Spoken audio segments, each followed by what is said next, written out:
Good day. Today's readings are from Isaiah chapter 49, verses 1 through 6.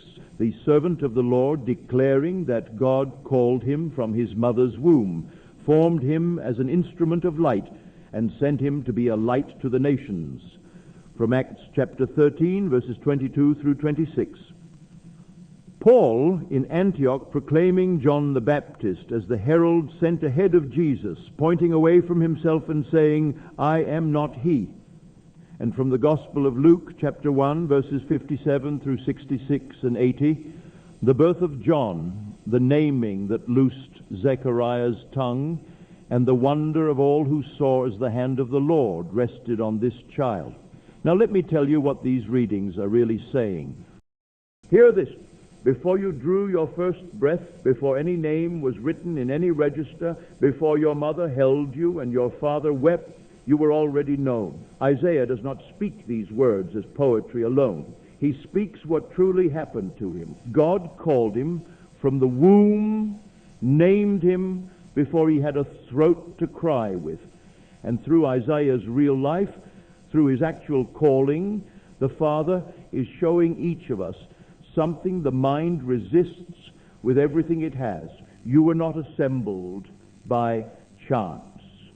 The I am that lives within you, the one and only creative power in this universe, spoke your name into existence before the world had a chance to tell you who you were, before the limitations, before the failures, before the voice of lack ever whispered in your ear.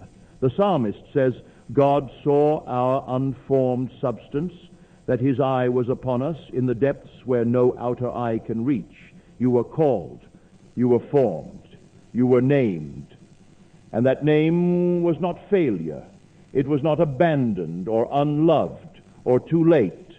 It was the name of one fashioned to be a light to the nations. Now look at John. John the Baptist truly lived. He stood at the Jordan, and people came to him asking, are you the one? Are you the Christ? And he answered, and I want you to sit with this answer because it is the deepest teaching in all of today's readings. He said, what's wrong? What do you suppose that I am? I'm not he. Forward. I am not he.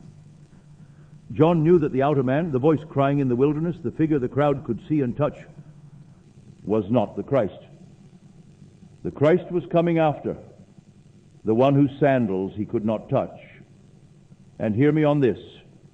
The Christ that John was pointing to is not somewhere out there still waiting to arrive. Through John's real and magnificent life, the Father is showing you that the Christ, the I am, lives within. The outer you, the surface self, the worried mind reviewing yesterday's failures, that is not he. That is the herald. The Christ is already within you, already present, already arrive. Then look at Zechariah. His mouth had been shut for 9 months, not as punishment, as preparation, a season of silence before the word is given to the world. And when the moment came to name the child, he did not argue or hedge. He took the tablet and wrote, John is his name. And the dumbness fell away. His tongue was loosed, and he praised God. This is the law. The moment you stop arguing with what God has already named you, whole, worthy, provided for, called, the dumbness of your old thinking breaks. Stop demanding that your outer world confirm what is already written within.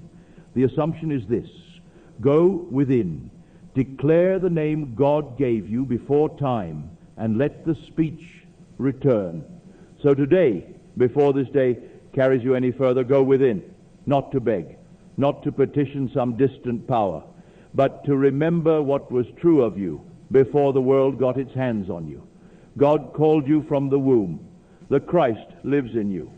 You have been named by the only name that matters, the I am, the wish fulfilled, the eternal identity no circumstance can touch.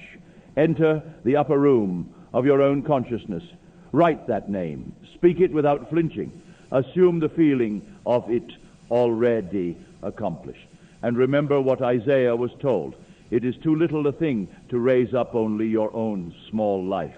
When you dwell in the wish fulfilled, you stop being a voice crying in the wilderness, and you become what John was always pointing toward, the living Word, the I Am made manifest in the days of your own life.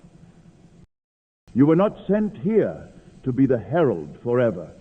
You were sent here to discover the Christ within. He is already there.